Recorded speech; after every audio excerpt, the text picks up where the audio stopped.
जय हिंद दोस्तों, मैं शिव स्वागत करता हूं आपके अपने चैनल C124 फिजिक्स में, जिसमें हम बेसिक्स फिजिक्स पढ़ते हैं एनसीईआरटी के टॉपिक्स। हमारा बाबू टॉपिक है आज का chapter 3 motion in a straight line. इससे पहले हमने स्टार्ट किया था motion in a straight line, जिसमें हमने पढ़ा था कि क्या होता है motion in a straight line, और उसके पार्ट्स किए थे। मैकेनिक्स किया था। मैकेनिक्स के अंतर्गत हमने पढ़ा था कि कोई भी बॉडी जब गतिशील हो और जब विराम में हो तो उसे हम अध्ययन करते हैं। इसे 3 भागों में हमने बांटा था, स्टैटिक्स, काइनेमेटिक्स एंड डायनेमिक्स, उसे हमने पढ़ा था। अब जो हमारा आज का टॉपिक है, इसमें बेसिक्स चीजों के बारे में पढ़ते हैं कि motion in a straight line या वन डायमेंशनल मोशन में हम क्या क्या पढ़ते हैं। तो सबसे पहले पढ़ने के लिए मान लो कोई बॉडी बाबू घूम रही है, जा रही है, इधर से जा रही है, इधर से जा रही है, तो उसको कोई बॉडी ऑब्जर्व करेगा। एक पार्टिकल होगा जो घूम रहा होगा। तो यहाँ पे हम बात करेंगे कि पार्टिकल क्या होता है, ऑब्जर्वर क्या होता है और फ्रेम ऑफ रेफरेंस क्या होता है। तो सबसे पहले पार्टिकल के बारे में जानते हैं। मान के चलो जो पार्टिकल होता है ना, सबसे पहले डेफिनेशन क्या है, a body whose relative size is 0 is known as particle. Relative मतलब तुलना हो जाता है, वहां पे किसी भी बॉडी को किसी अन्य बॉडी से तुलना करते हैं, कंपेयर करते हैं। जैसे कि एक चींटी है और एक हाथी है, उन दोनों के बीच में तुलना करें तो जो चींटी का साइज है, आकार है, वो हाथी की अपेक्षा बहुत ही कम है।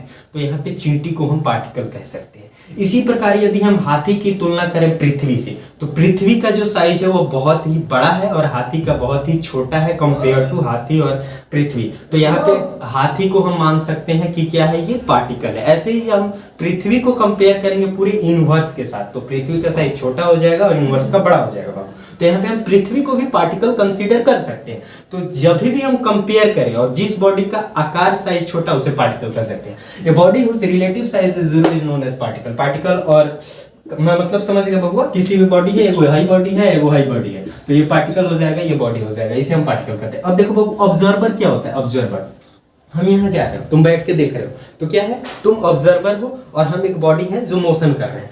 तो यहाँ पे ऑब्जर्वर को हम डिफाइन करें, ए मैन और an apparatus which measures the motion of a particle is known an observer. यहाँ पे कोई वो व्यक्ति भी हो सकता है और जो ऑपरेट्स होता है, जैसे कि हम जो भी देखते हैं मैक्रोस्कोप से या फिर माइक्रोस्कोप से, वहाँ पे वो ऑपरेट्स है, मतलब क्या है, यहाँ पे कोई इंस्ट्रूमेंट के द्वारा देख सकते हैं, वो भी हमारा ऑब्जर्वर हो सकता है। तो ए मैन और an apparatus which measures the motion, जो भी व्यक्ति या फिर कोई यंत्र किसी मोशन को देखता या मापता है, उसे हम ऑब्जर्वर कहते हैं। The motion of a particle is known as observer. ठीक है बाबू, ये हमारा ऑब्जर्वर हो गया। अब देखो फ्रेम ऑफ रेफरेंस क्या है। जैसे तुम बैठ के वहां पे देख रहे हो, हमको देख रहे हो, तो तुम्हारा एक पॉइंट क्या है, फिक्स है। मतलब तुम कहीं बैठ के देख रहे हो या फिर तुम चलते चलते भी देख सकते हो, ये चीजें हो सकती हैं। तो फ्रेम ऑफ रेफरेंस होता है ए फिक्स्ड पॉइंट और an axis system with respect to which the motion of an object is measured is called frame of reference। एक फिक्स्ड पॉइंट होता है और एन एक्सिस सिस्टम, एक या तो फिक्स्ड पॉइंट हो जाएगा या फिर एक एक्सिस सिस्टम हो जाएगा। तुम ट्रेवल भी कर रहे हो और हमको देख भी रहे हो, बहुत तरीकों से काम करते हो। कोई मल्टी टैलेंटेड होते हैं, बहुत तरीके से एक काम इधर भी देख कर पढ़ भी रहे हैं, कभी लाइन भी मारते हैं, ये सारी चीजें होती। तो बट ये ध्यान यहाँ पे लगाना है, बोर्ड पे लगाना है, हम कहना क्या चाहते हैं। मल्टी टैलेंटेड होते हैं या फिर हम घूम भी रहे हैं, पढ़ भी रहे हैं, मजे भी ले रहे हैं और पढ़ाई भी कर रहे हैं। तो कहने का मतलब क्या है, यहाँ पे हम मोशन में भी हैं और तुम्हें देख भी रहे हैं। इस प्रकार की भी फ्रेम ऑफ रेफरेंस पॉसिबल है। तो ये फिक्स पॉइंट, एक तो होगा भैया बौकानियर बैठ के हम देख रहे हैं, आए हुए या घूमते हुए भी देख रहे हैं। ये हमारा ऑब्जर्व करने का फ्रेम ऑफ रेफरेंस 2 प्रकार के होते हैं। तो पहले फ्रेम ऑफ रेफरेंस क्या होता है, ए फिक्स्ड पॉइंट और an axis system with respect to which the motion of a object is measured is called frame of reference. Simple से शब्दों में, जब कोई भी बॉडी है मोशन में है, उसे तुम ऑब्जर्व करते हो। कैसे करते हो, एक तो एक रेस्ट में होकर कर सकते हो, एक मूविंग में कर सकते हो, तो उसी को हम फ्रेम ऑफ रेफरेंस कहते हैं। अब हम बात करते हैं कि फ्रेम ऑफ रेफरेंस होता क्या है, ये हम समझिए।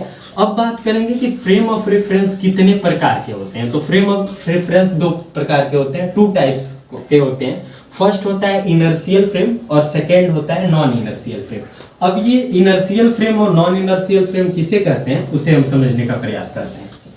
तो जैसा कि मैंने बताया, एक तो बौकानियर बैठ के तुम किसी भी बॉडी को देख रहे हो, आराम से बैठ के देख रहे हो, वो होगा इनर्शियल फ्रेम। या फिर मान लो तुम एक समान चाल से, एकदम तुम्हारा कांस्टेंट वेलोसिटी से आगे बढ़ रहे हो और तब तुम किसी भी बॉडी को मेजर्स कर रहे हो, तो उसे इनर्शियल फ्रेम कहते हैं। और यदि एक्सेलरेटेड मोशन में तुम गति करके किसी भी बॉडी को ऑब्जर्व कर रहे हो, देख रहे हो, तो उसे नॉन इनर्शियल फ्रेम हम कहते हैं। सबसे पहले तो फ्रेम ऑफ रेफरेंस हम यहां से समझ गए। अब फ्रेम ऑफ रेफरेंस जो होता है ये टू टाइप्स का होता है। फर्स्ट होता है इनर्शियल फ्रेम, इनर्शियल फ्रेम, और सेकेंड होता है non inertial frame, non inertial frame. देखो बाबू, ये क्या होता है इनर्शियल फ्रेम?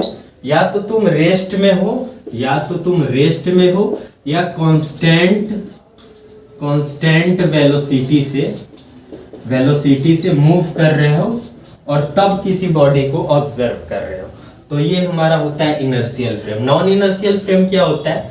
जैसे कि एक्सेलरेटेड, मतलब ये कोई ट्रेन में बैठे हुए हो और 1 मीटर पर सेकेंड के स्पीड से वो ट्रेन एक्सेलरेट हो रही है, मतलब पर सेकेंड में 1 मीटर पर सेकेंड उसका एक्सेलरेशन बढ़ा है, और उस समय बैठ के किसी प्लेटफॉर्म पे कोई खड़ा है, कोई मतलब समझ ही रहे हो, तुम ध्यान से देख रहे हो, ठीक है बबुआ, तो वो क्या हो जाएगा? Non inertial frame of reference हो गया। तुम नॉन रेफरेंस ऑफ फ्रेम हो, और वो जो लड़कियां को देख रहे हो ना, वो इनर्शियल फ्रेम में हो, और तुम जो देख रहे हो नॉन इनर्शियल फ्रेम हो, और वो जो देख रहे हो इनर्शियल फ्रेम में है। बबुआ समझ गए? तो ये होता है फ्रेम ऑफ रेफरेंस का मतलब क्या होता है। एक रेस्ट में भी इंसान हो सकता है और एक गतिशील अवस्था में भी होकर फ्रेम ऑफ रेफरेंस हो सकते हैं। अब एक बात बताओ बाबू, अब हम पढ़ेंगे जो हमारा काइनेमेटिक्स है, इसमें हम 1 डायमेंशनल मोशन पढ़ रहे हैं। दो बहुत ही बढ़िया इसमें टॉपिक आता है, एक होता है रेस्ट, एक होता है मोशन। अब बबुआ रेस्ट और मोशन कहते किसे हैं ये बताओ हमको। रेस्ट मोशन कहते किसे हैं एक बात बताओ। अच्छा, माने हम बैठल हैं तो हम रेस्ट में हैं, वो दौड़ रहा है तो मोशन में है। अच्छा जी, हाँ ये बात हुआ, चलो ठीक है, समझने का प्रयास करते हैं कि रेस्ट और मोशन होता है। सबसे बात हम पहले करेंगे कि रेस्ट क्या होता है। देखो बाबू, रेस्ट वो होता है ना, सबसे पहले तो एक बात समझ लो कि रेस्ट और मोशन है वो रिलेटिव है। कोई भी बॉडी परफेक्ट नहीं रेस्ट में हो सकती है, नहीं मोशन में हो सकती है। वो कंसीडर होता है कि हमारा फ्रेम ऑफ रेफरेंस क्या है और किस ऑब्जर्वर ने उसे ऑब्जर्व किया है। जो बॉडी रेस्ट में है वो मोशन में भी हो सकती है जब कोई अन्य ऑब्जर्वर उसे ऑब्जर्व करे तो, और कोई भी बॉडी मोशन में है वो रेस्ट में भी हो सकती है। इसे बाद में पढ़ेंगे, बट सबसे पहले पढ़ते हैं कि रेस्ट क्या होता है। रेस्ट क्या होता है, तो सिंपल शब्दों में रेस्ट को डिफाइन करें तो rest a body, if a body change its position with respect to time is known as rest. if a body change its position with respect to time, with respect to, short term में लिख लो with respect to time, if a body change its position, ये rest के लिए, if a body does not, यहाँ पे लगाओ बबुआ, does not change its position with respect to time is known as rest। यानी कोई भी बॉडी है बाबू, यदि समय के साथ वो अपना स्थान परिवर्तन न करे, उस बॉडी को हम समझेंगे कि वो रेस्ट में है। अब दूसरा होता है मोशन। बबुआ किसे कहते हैं? तो जैसे रेस्ट को डिफाइन किए वैसे ही मोशन को कर दो। If a body change its position with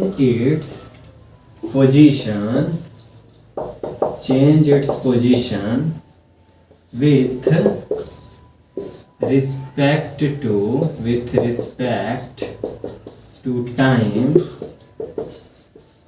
is known as motion। बबुआ अब इसमें क्या पढ़ रहे हो तुम? यानी कोई भी बॉडी है, एक बज रहा है 1:05 में हम घर पहुंच गए, 1:10 पे स्कूल में, कॉलेज में, तो क्या हो गया? समय के साथ मेरा स्थान परिवर्तन हो गया, तो वो हम मोशन में हो गए। और रेस्ट में क्या है? 1 बजे वही जो बैठल है, 2 बजे वही जो बैठल है, तो रेस्ट में हो जाएगा। अब देखिए मैंने क्या बोला था कि रेस्ट और मोशन जो है ना, रेस्ट एंड मोशन ये रिलेटिव टर्म है। ये फिक्स नहीं है बबुआ। अब एक बात बताओ, पता है जो ये हमारा अर्थ है ना, अर्थ है, ये अपने एक्सिस पे घूमते रहता है। ये मतलब एक्सिस पे खुद ये घूमते रहता है, अपने ओन एक्सिस पे रोटेशन करता है, जिसके चलते दिन और रात होती है।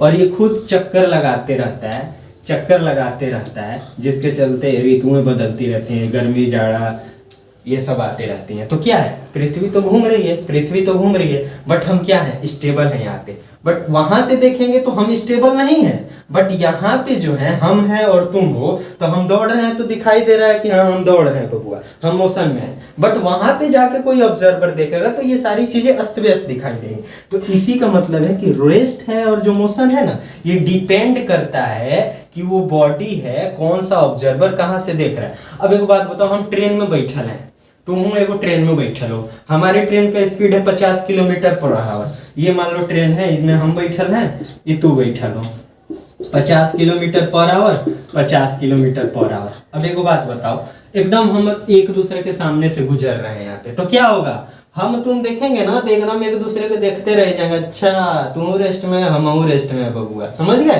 तो क्या हम एक दूसरे के रिलेटिव तो रेस्ट में है बबुआ, रेस्ट में है।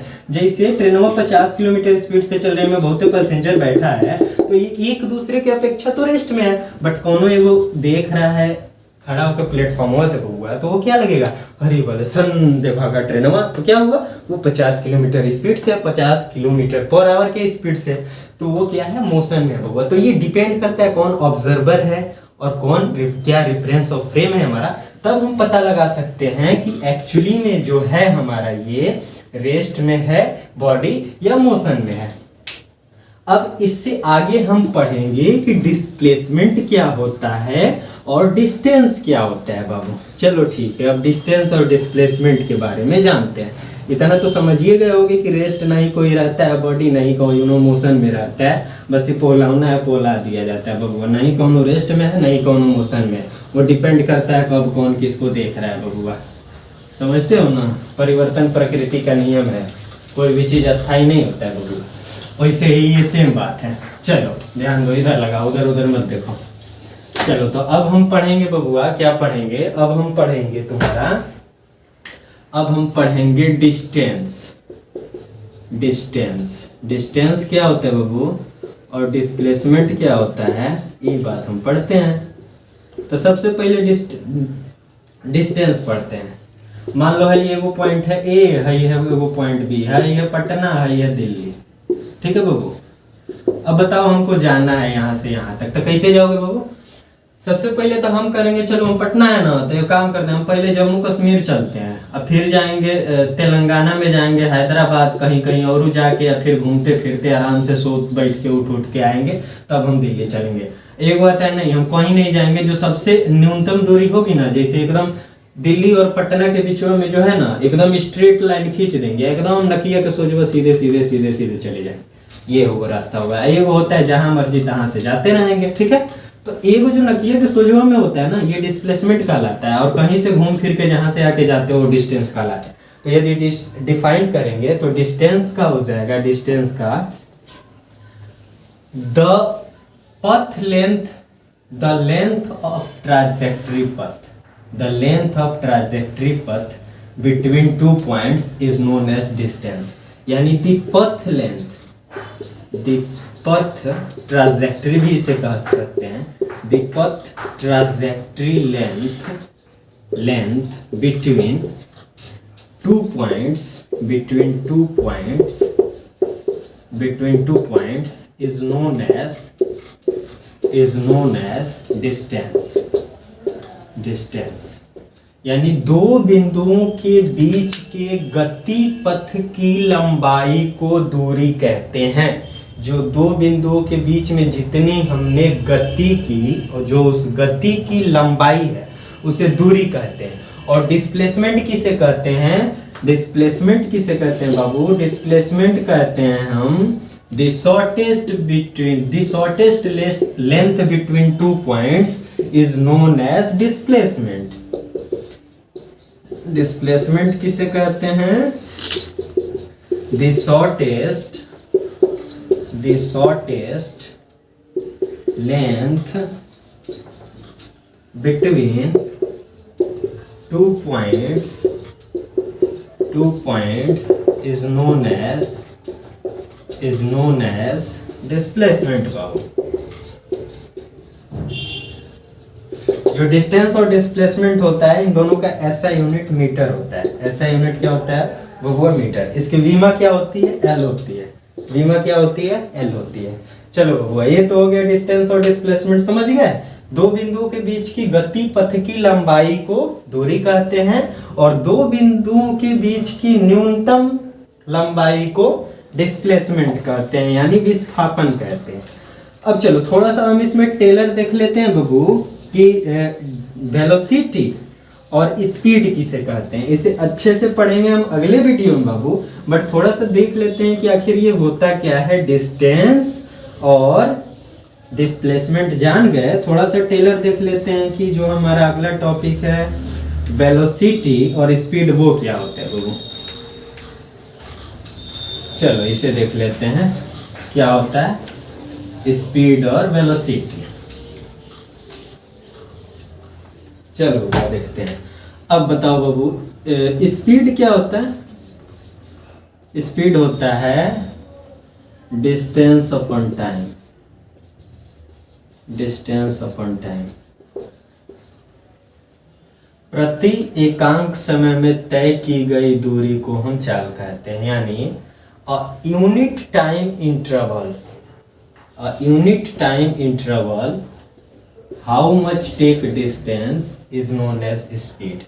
यानी इसे डिस्टेंस अपॉन टाइम के रिप्रेजेंट करते हैं और वेलोसिटी का क्या होता है displacement by time. Displacement upon time. Distance और डिस्प्लेसमेंट समझ गए, स्पीड और वेलोसिटी समझ गए। वेलोसिटी के क्या होता है ना, जब कोई भी बॉडी मोशन कर रही है बाबू, मोशन कर रही है, जब सीधी रेखा में गमन करे उसे वेलोसिटी, या कहीं अड़ियात बड़ियात जाके गमन करे उसे कहते हैं स्पीड।